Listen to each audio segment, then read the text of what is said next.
Hi, I'm Neil Sackmary. Hi, I'm State Trooper Sean Hagstrom with the Nevada State Police Highway Patrol Division, PEIO.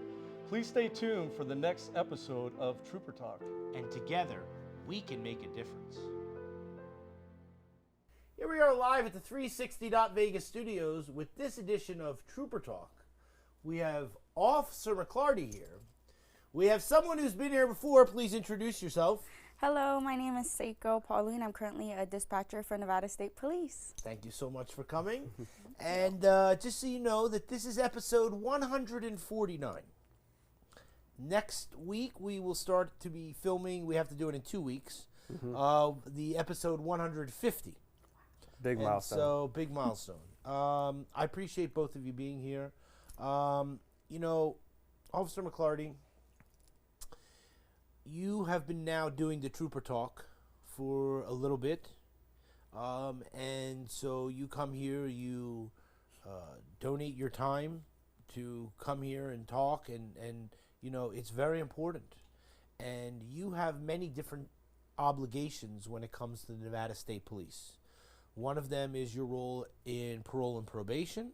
And then secondarily, you do everything when it comes to the recruiting to try to get more people that want to join the Nevada State Police family, and we'll get to the dispatchers in a moment, from a side that someone would be armed, not the civilian side.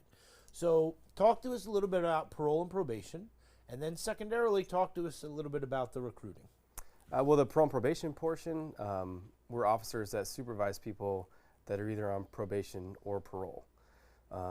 So people that are on probation in lieu of going to prison. So they do have a suspended sentence that they kind of have to serve, but they're on probation for an extended period of time, 3 to 5 years most of the time. And we try to get them counseling if they need it or are ordered to do that, housing, jobs, to better themselves, to hopefully that they never come back to us on supervision. Parole is they went to prison first, now they are eligible to be released, and now they're on parole with us for a time, and then hopefully the same thing. We try to get them counseling, housing, jobs, so we get them, started on a life of a positive note, because they've been, maybe in prison for quite a while, so they need help to regain their lives, and then hopefully they regain enough where they never come back to us again too. And as far as that's the goal, right? Yeah, as far as the recruiting, we're recruiting for highway patrol, dispatch, parole and probation officers, and I assist in everything, hopefully to try to make our family even bigger, where even if it's dispatch, highway patrol, or parole and probation. Now, when it comes to the dispatch, you need to be a very special person in order to be into the dispatcher. Just like you need to be a very special person that wants to be able to carry a firearm and go towards danger instead of running away from danger. So when it comes to the dispatch, what people don't know about the dispatch is what exactly you do. And so if someone is interested in becoming a member of the family when it comes to the dispatch, it's not just you sitting in front of a computer answering a telephone and going, Bob, go down to 215 and, we'll talk to you soon. We'll have lunch, right? Like, you have very specific things that have to be done. And so, as well, if someone is bilingual, it certainly helps, right? Talk to us about your obligations when it comes to the dispatch part. Well, as a dispatcher, like you said, we're not just talking to people asking if they want to go to lunch, but we're figuring out where they are. And a lot of times people don't exactly know where they are. They're traveling, whether it be late at night, they're in the middle of the desert. They're like, I don't know, where I am. They only know where they're coming from and where they're going. And that's something as a dispatcher that we have to be able to find out and help them figure out where they are, because we can't always use technology to find out where they are. We don't always have tracking on them. So it just depends on how we bring the situation to figure out where they're coming from and where they're going in order to figure that out. And on top of that, we're also dispatching our troopers. So while we're answering phones and, helping people get, the help they need, whether they need fire, medical, police, figuring out what's their situation. We're also dispatching our troopers to different situations, and they're telling us what they're doing and what's going on. You know, our top priority is making sure that they're safe, so we need to make sure that we're focusing on them, but also taking care of our, like, the public in order to get them the help that they need. And so one of the things that's really cool about the Nevada State Police when it comes to the recruiting is that if someone wants to be a dispatcher, if someone wants to be part of parole and probation, or they want to become a trooper, the Nevada State Police offers a way to be able to sit in or to go on a ride along and see what area fits you. Talk to us about that. Right, and then I'm going to take a step back too. So you mentioned dispatch, parole and probation, highway patrol. What makes us different from other agencies is you kind of get to choose where you want to go. Whereas if you go to a local agency, a city, you start off as a basic officer, patrol officer, or beat cop, or however you want to put it. That's where you start. And you're going to be there for a majority of your time because of the way their structures are set up. Like if you want to be a detective, like those guys have been on for 15 plus years. So it's going to take you a long time to even be eligible to be one of those specialized units. Whereas us, you can start off in parole probation, highway patrol, and then after 2 years, you're eligible to transfer to one of our other divisions.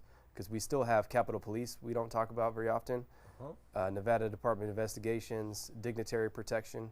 So we have quite a few places you can go in only after 2 years. Obviously, you have to wait for a position to open up, and they do open up.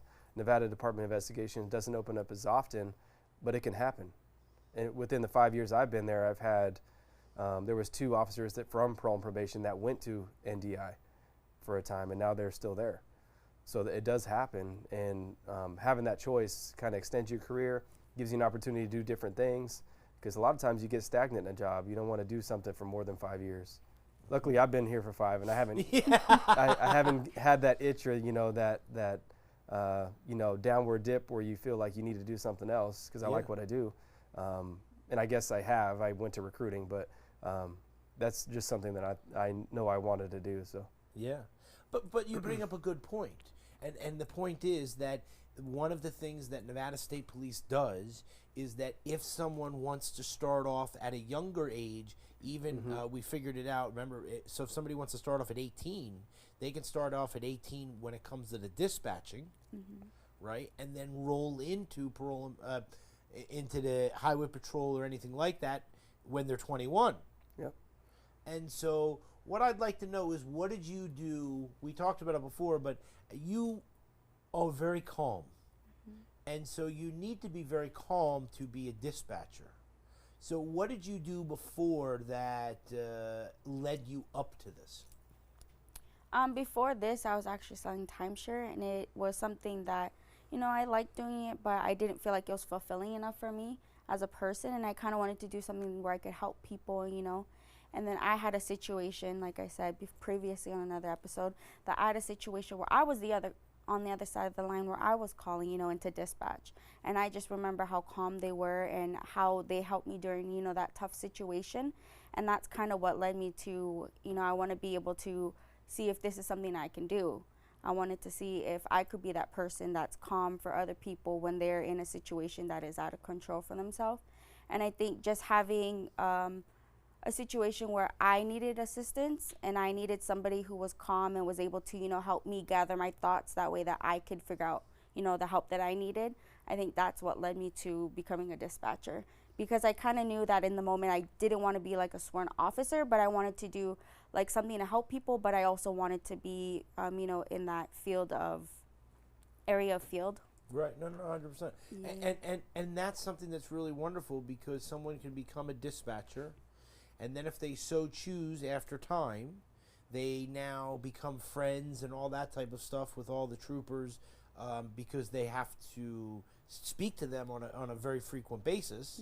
And so it allows someone to be able to say, look, I did this, now I want to come over and perk your eyes up, right? Because it takes a lot to become an officer and a trooper. And so you have to go out every single day and put your life on the line and not know exactly what it is that you're going to entail on the day, because in your line of work, things can change immediately. We could be sitting here right now, and there could be some form of a tragedy where you have to leave immediately and put on your lights and go. And so you have to have a certain mentality in order to do that. So talk to us about the recruiting. So we're getting time for the summer now. So how's that going? I think summer makes everybody have more activity in their lives, including myself. Because in the winter and the colder months, you're kind of stuck in the house. You get that seasonal depression or whatever. But we've had an uptick in applications. We had, I think I said last week, we added a few dates this month. So we have another additional 3 dates this what month are those just for dates? testing. So we have the 25th, we have the 18th. Sorry, the 18th would be first before 25. The 18th, the 25th, and the 29th. And then we already set up our June dates to get those ready too. Really? Yeah. And so how many days are you anticipating in June? We have 2 right now, and we usually do 2, but this May we've had 4. We'll have 4 at the end. So you're giving people a very good opportunity that if they want to join, number one, that you can do that. Yep. We know that you make yourself available, so if someone needs a little bit of extra one-on-one time for any type of the physical training or the written training or anything like that, when it comes to the written training, you give them a manual so at least someone can study, right? And so you do everything you can to make it as easy for someone to look at and try to join, but yet it's not simple. And so people have to know that, and that when they want to become a trooper, they have to put in a lot of hours and things like this when it comes to the academy. And so you need to have a good family structure. You know what I mean? Like you need to have the supportness so that because you're going to be doing a lot of things once you're past all that and you go into the academy, right? Right. I even speak to the candidates that come through and let them know, like when they have questions and things like that. And we get to talking, and they talk about their families. I talk about mine. And then I'm always like, if you want to bring, your wife in, your husband in, you can bring them in. We could talk together as a group because they are going to be your support structure while you're, going through the testing process, the polygraph, the backgrounds, the medical, which is 3 to 6 months of a long hiring process. But you're going to have 6 months of an academy where you're going to have help studying. You're going to have to figure out your family structure at home because you're going to have that time set aside to be able to study and pass all your exams. Get through the stress of your day because it's going to be stressful for 6 months, not only for the testing, but just the academy setting is stressful enough. But you're going to have that structure at home. Whether it's friends, you're going to have to find somebody to be an outlet for you to be able to assist you should your car break down to get you to the academy, something like that. Yeah, it's very, very important. and for you, after you're hired, right, you have a job to do. And people rely on you. And so, not that one position is more than another, but in your position where there's very limited of the dispatchers, which is why we're trying to hire the dispatchers, right? Yes. Which I want you to talk about next. But the thing is that if you don't show up, right, there are very big consequences. Somebody can't go home, somebody can't, because the radios and phones have to be manned. It's not like you'd be like, okay, we're not answering the phones for the next 6 hours and, leave everybody out there, right? So talk to us about that end of things, that, the stress that you have to overcome to make sure that you're there. And then secondarily, the reason that you do it is for the love of the family. Like you could go somewhere else, but it's very important for you. So talk to us about that. Yeah, like you were saying, like if you call into work and you don't show up for work, that means somebody who's already there has to stay longer, and they have to cover partial of your shift. And then somebody who is coming in as well will have to stay, longer as well. So it's like there is consequences for you, like being sick or just not being able to come to work, whether it be family matters or whatever is happening. And that just comes with being short-staffed. And that's why it's so great that he's working with, trying to get more dispatchers out there, because it's really difficult when, when you get sick, and it's hard that you can't always prevent getting sick, but there are ways that you can, prevent from that happening. But when people do call out, it does cause a lot of stress on us as dispatchers because you're already there and you think that you're working like this hour to this hour, and then all of a sudden somebody calls in, and now a supervisor will tell you, I'm sorry, but you're going to have to stay till this time because we don't have coverage. Because like you said, we can't just leave the radio and the phones to, you know, ring and let the officers talk to themselves on the radio. So that is something that is really important, and I think is, you know, causes a lot of stress for us, or a lot of, you know, I think it's like sometimes it could cause a little anxiety in the, am I going to be coming to work today and then someone's going to call out and then I'm going to have to cancel all of my plans after work because I won't be able to come because of somebody calling out type of situation. And the supervisors and things like this you've talked about before are fantastic. Yes. And so the support structure from the dispatchers, not that it's any different from the troopers or the parole and probation, but your support structure as from the civilian side, you have tremendous support structure, which is very important in your job because your job is very high stress as well, right?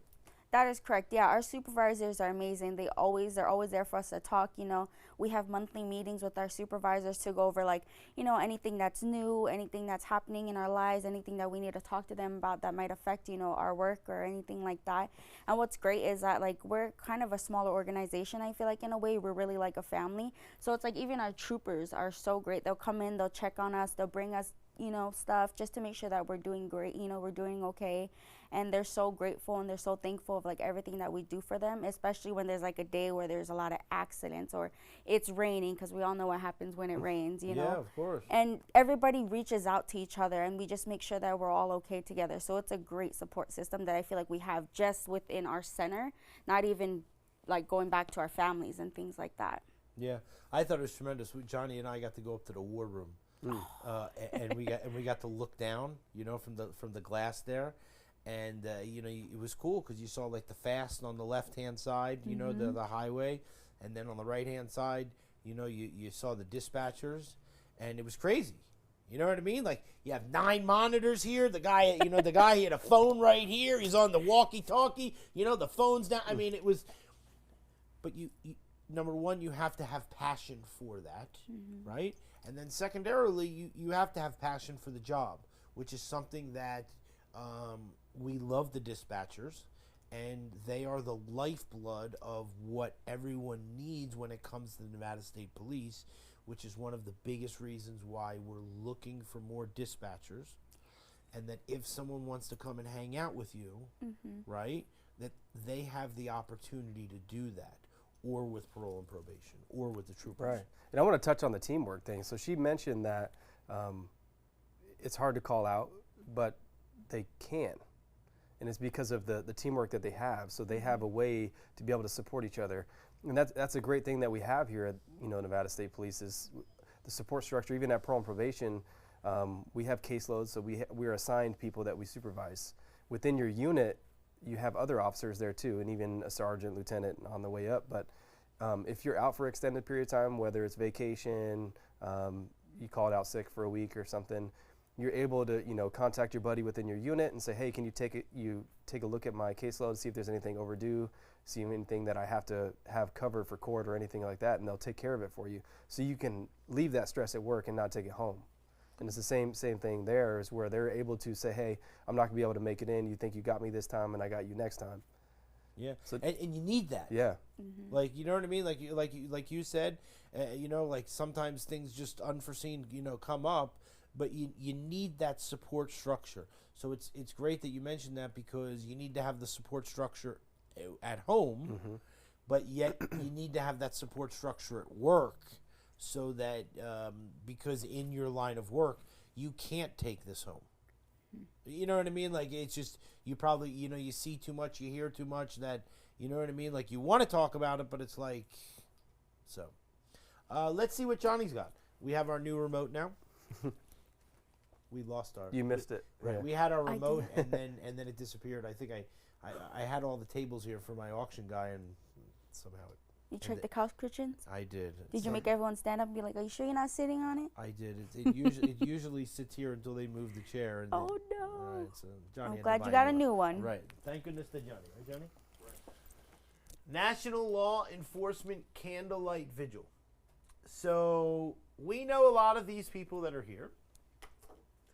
And the Candlelight Vigil, we just had the Law Enforcement Week. You know,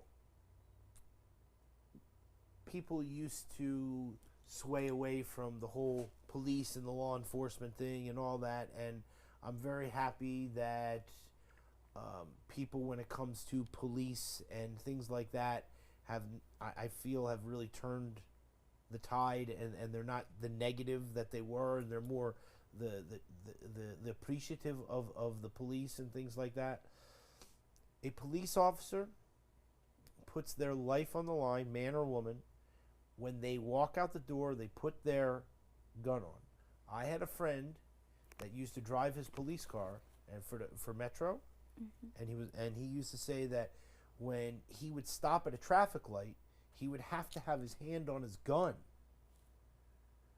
because he was afraid somebody was just going to come, right up to the window.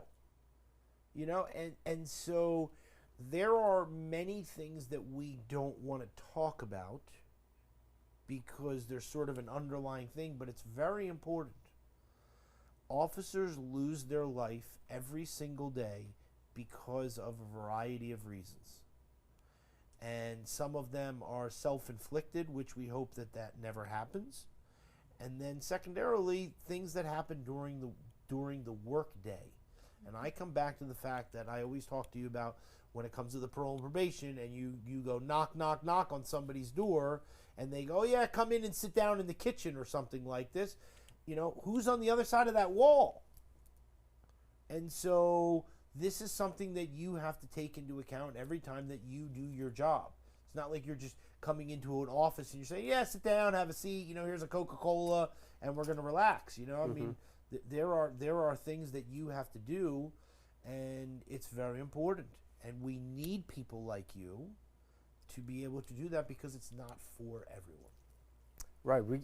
If you're on duty and you go to a restaurant, you can't just walk in, sit anywhere. Like, you want to be able to see who's there. You look around, and it's always that thought in your mind that you might be walking into something where something's actually taking place, and you're the person that has to respond, but you're already there, not knowing that you're walking in on something. And even stopping at a stoplight, the simple thing of pulling up next to somebody. Like, I drive an unmarked car, but when I stop at a stoplight, I'm not lining up my windows next to somebody, right? Because I don't know if somebody next to me is having a bad day, and it's just something that they want to do to inflict pain on somebody that's, of law enforcement. So it's always something that you got to think about. And it's weird because now it comes second nature. Even when I'm off, driving a civilian car, I do the same thing, because you never know. You never know. I mean, right. Somebody could come and throw their soda at you just because you're wearing a badge, and they or someone else had a bad experience.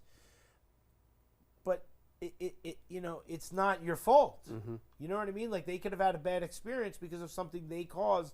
And when it comes to the law enforcement, it's very important that we want to be as supportive as we can, because they make our communities safer. They make our communities better. When someone is on parole and they come onto parole, right? And maybe they've been in prison or something like this for 10 years and they come out, they need someone like you so they don't come out and go right back into the same type of activities maybe that got them in there in the first place. Right. And I don't know the number, and I'm not trying to put words in your mouth, but you help people every day, and you see people every day that have made a positive change.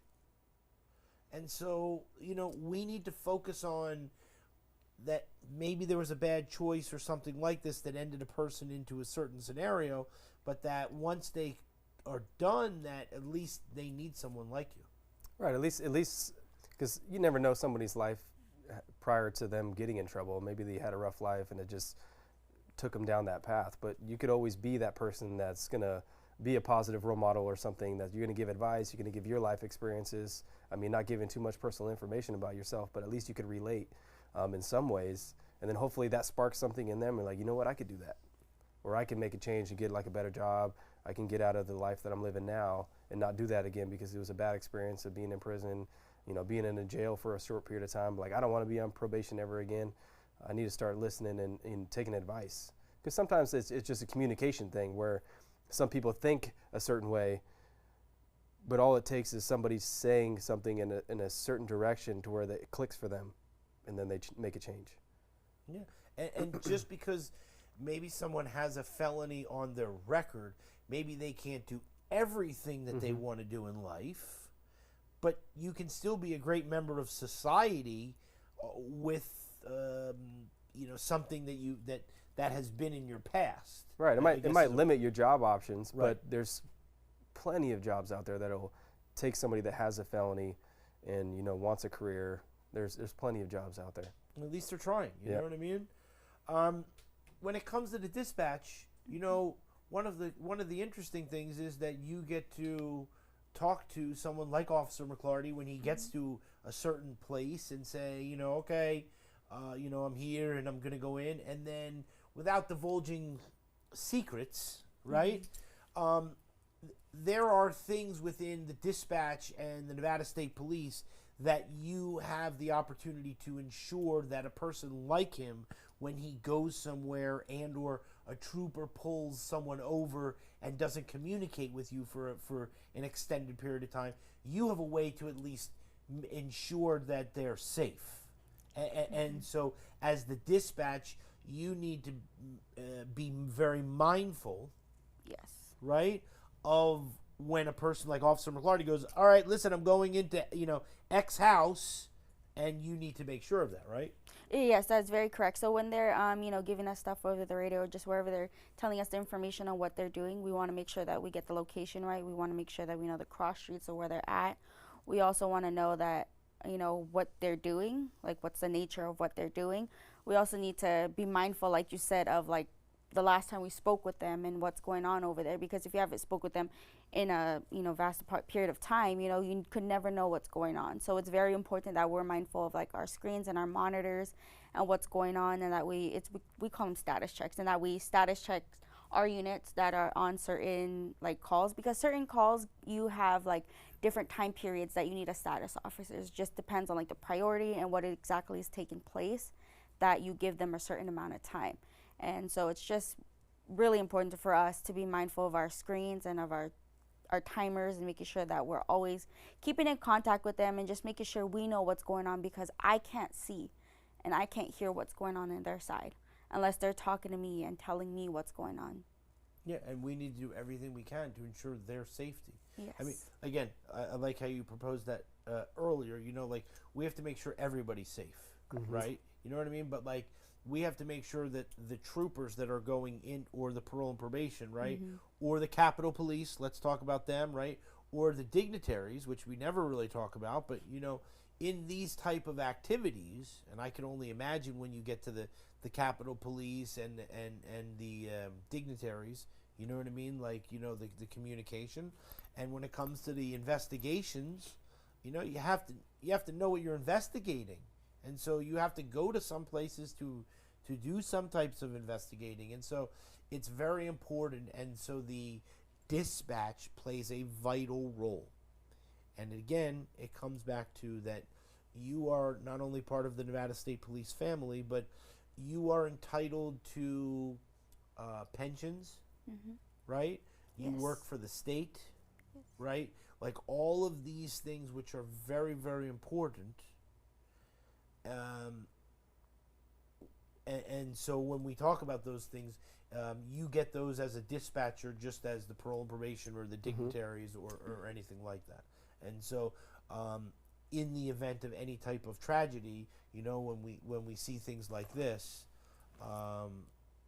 you know, we want to be ensured that, you know, if something ever happened, our families, you know what I mean? Like, and so, and obviously you're a member of the Honor Guard, and this is, you know, not that it's a different family, but this is your family when it comes to the Honor Guard. Talk to us about that. It's a group that represents our agency and the agencies across the United States.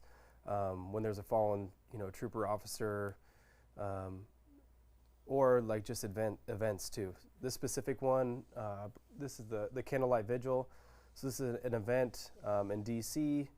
where each state within that year, they may have lost an officer, a trooper, deputy, any sheriffs, things like that.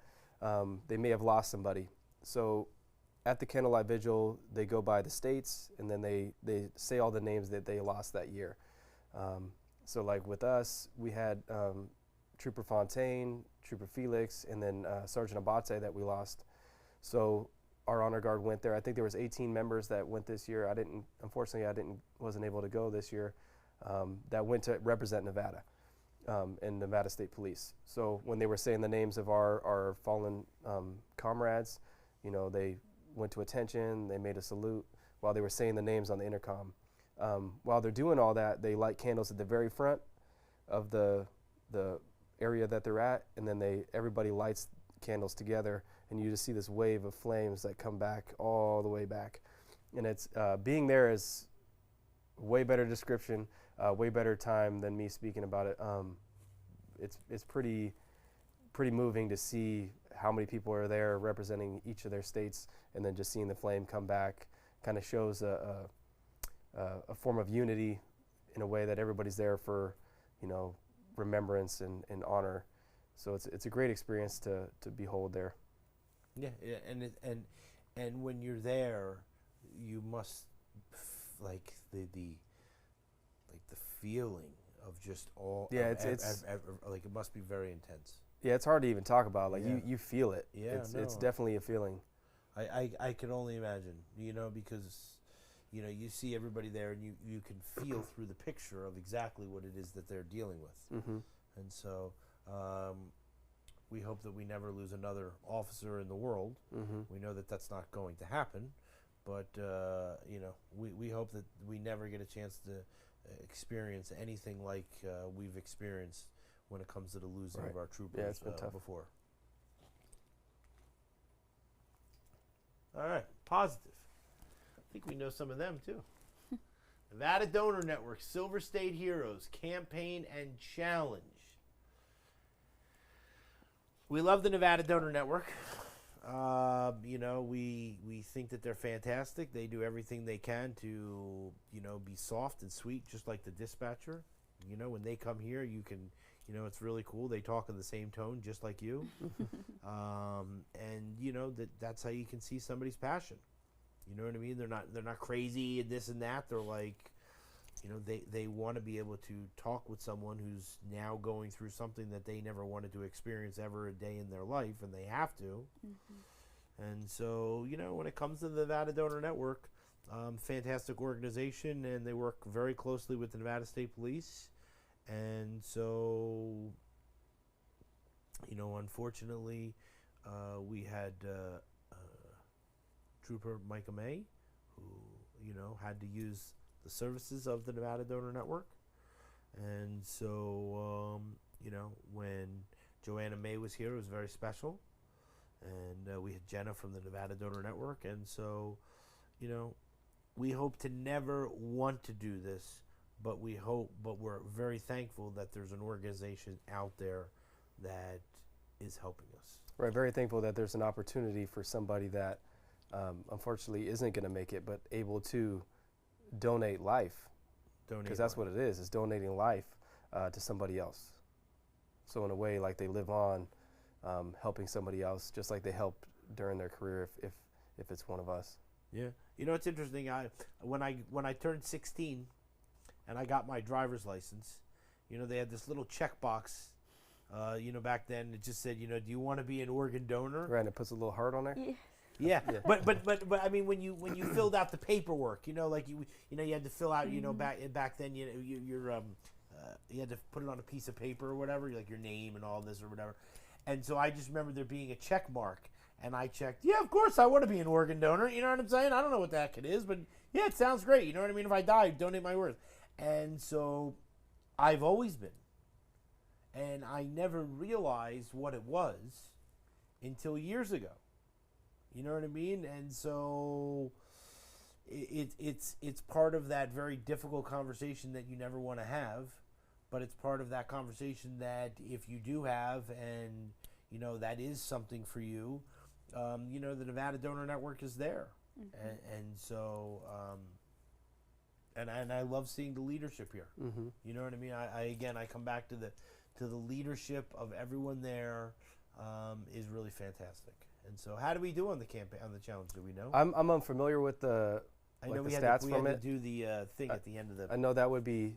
I'm in Sean's spot, but I don't have all of his knowledge. Ah, So Sean would be able to give you those stats. Let's ask him right now. Sean, what's the stats? He's not answering. He's just No, he's smiling just right smiling. there. You know what I'm saying? I think Yeah. there's a very big problem. You know what I mean? But no, it's fantastic, and we appreciate the Nevada Donor Network and Jenna and everybody that works there. You know what I mean? So, all right. What do you think of that? I know it was very short today, but I have somewhere to be, and so everyone's going to be very mad at me. You know what I mean? Because they're like, "What happened to the show? Why is it so long?" When it comes to the Nevada State Police and the parole and probation and things of this nature, you get the take-home car after you go through the field training, right? And you're allowed to drive by yourself. $10,000-$15,000 a year. You know what I mean? Yeah, it could be because by the time you do gas and this, gas, and wear and tear, maintenance on your vehicles. that stuff is not cheap Yeah. now. I don't know about you, but you go take your car to the mechanic, and he goes, "Oh, you need brakes or something." It's $1,200. It is. Those days of fixing the brakes for the Meineke or whatever it was, do your brakes $199. Those days are long gone. And so there's real costs, and the thing is that in today's world, where people have, if they have a family, or if they don't, and even if they're just supporting themselves, it's not that easy as it once was. And so, not that we're taking advantage of the state, but if there's something that is offered to us as a benefit to becoming a trooper or parole and probation, that's real money. That's $1,000 a month. That's $1,200 a month that you may not be getting into your pocket, but you're not taking out from your pocket to fix something or to put gas in, on top of which you work the shift that you're supposed to work. You don't get in your car, drive to a place, hope that the person before you wasn't a pig, didn't leave it with no gas, and you get in this car and the seat's warm, right? And you're like, okay, this, you know what I mean? So you're comparing the seat warm to like a cool pillow. I would agree with you on that behalf. I wouldn't want to lay down on a warm pillow. You're right. Right. But what I look at it is the money's important, right? Because you need it to live, you need it to function, get through your day, Right. bills, everything, right? Because there's a bill for everything. But what I value a little bit more, and it's slightly, just a little bit more, because I like money, right? Is time. So with our take-home vehicles, we get paid drive time. So if I work a 6:30 a.m. shift, I start in my driveway at 6:30, and then I start my shift. So I'm driving, going to a home contact, or going straight to the office to take care of something. But I started my shift at 6:30. I didn't have to drive my POV to work to get dressed out, to get assigned a vehicle, and then go to a briefing or anything like that. We don't do that. So you start your shift in your driveway. What that does is save time driving to work, but then what it also does is save time driving home. So we get to end our shift in our driveway as well. So if I'm off at 4:30 for the day, I'm already driving home because we get 30 minutes of drive time. I'm driving home, and I end my shift at 4:30 in my driveway. Done. 10 hours. There's no 30 minutes on the front end, 30 minutes on the back end. I'm working an 11 or a 12-hour shift on a 10-hour shift. I did straight 10. That's it. Unless there's something that you did on the road, you respond to a crash or something like that, and you get overtime for it, for going over your shift. You know, but if you don't do the but if you don't, you do your time. You got more time at home. You got more time with your families. You got more time with your personal life. If you're playing video games or whatever you're doing, you got more time. Right. Which, time runs out fast, so you need more time. No, 100%. You know? And it's probably the same for the dispatchers, right? Do you work? What do you work? You work 4 days a week? Correct. I work 4 10s. I work 0 2 a.m. 0200 to 12 till noon. So 2 a.m. to noon. But we don't get vehicles, so we do have to drive and You get look there at her. earlier. So All you need to do is just, you All know I what I'm s- saying? Listen, put in your application. But it also is a 10-hour shift, though. So they Right, still but get it's a 3 10-hour shift, right. And not a lot of jobs. Even I worked on the Strip. I worked 5 days a week, and then my days off were, well, I had split days off because I was going to college. But usually it's like Tuesday, Wednesday you're off, because hotels, the bigger days are the weekends. So you're working 5 days a week through the weekend, and then hotels are 24/7. So you got, you know, wacky shifts plus your weekends and stuff too. Right, so 4 days. But you're also working 5 days. Right, 5 days. I will instead of never go 4. back to a 5-day shift ever. 4 days is 4 days is great. great. It's fantastic. Because you know you have chores, right, Neil? You got. No, If right. you got kids, you got more chores, and I got 3. So I got.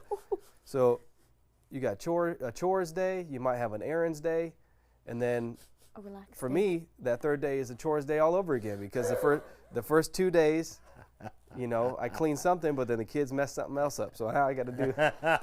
So it's an ongoing process, but you still have free time. But like you're saying, 3 though, days is 3 but days. 3 days, though. Yeah. You know what I Yes. mean? And let me say this to you. Generally speaking, when you have the 2 days, the first day you have off, you like you said, you have to do things, and then the second day you're like, I just want to relax, but I have to do things. And then you Right, you and then never you're already actually- thinking, well, shoot, I go to work tomorrow. right, There goes my weekend. It's gone. right.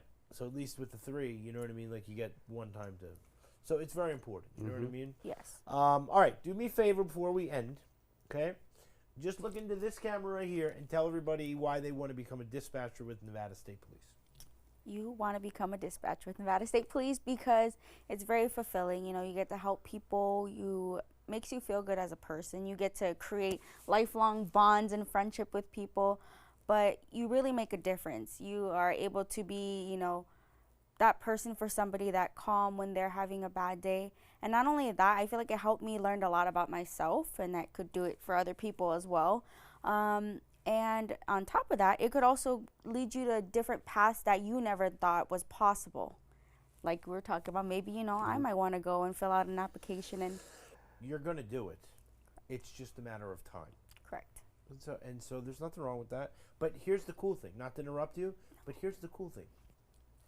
By you coming on the show, right, and being able to hang out in a non-work environment area, right, it allows you to be able to laugh and joke and do things so that you can see a different side of Officer McClarty that you don't normally see, or Trooper Hagstrom. You know what I mean? Because they want people like you, because you know the ins and outs of the dispatching, which would therefore make you a better parole and probation or trooper. And I'm using his words. I took them right out of his mouth. You know what I mean? That's good. But it's the truth. You know what I mean? And so we look forward for that. When you do that, we'll sign them right here. Okay? Okay, All right, good. That would be pretty cool. that would. No problem. Any day you want, we'll do them right here. You know what I'm saying? For the 150th episode, we have Sandy's coming and presenting us with the Stop DUI handcuffs. Oh, cool. Ooh. And so yeah, we're very excited. So anyway, thanks for coming. Yep, I thank you. appreciate it, and thanks again. We'll turn here and we'll wave. Okay.